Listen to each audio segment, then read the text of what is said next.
এই গাছটি গতকাল কালবৈশাখী ঝড়ে উপড়ে পড়ে যায়। ফলে বিদ্যুতের লাইন, মানুষের যাতায়াতের অবস্থা খুবই অবস্থা খারাপ।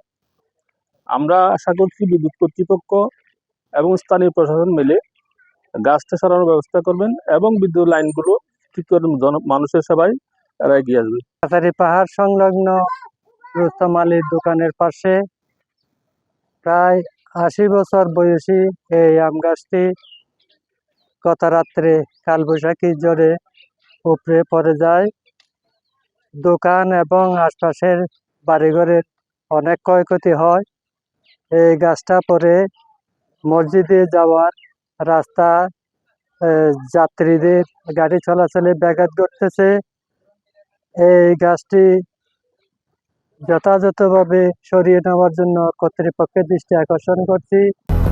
200-র বেশি সার্ভিস ও ফিচারে লেনদেনের সব বিকাশ অ্যাপে সম্ভব।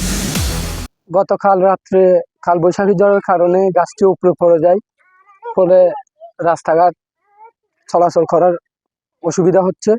এখনো পর্যন্ত কোনো পদক্ষেপ নেওয়া হয়নি। এই গাছটি এখনো রাস্তার মধ্যে পড়ে আছে, পাশের দোকান ভেঙে গেছে, আর মিটারের তার তো ছিঁড়ে গেছে, এখনো কিন্তু কোনো পদক্ষেপ নেওয়া হয় নাই।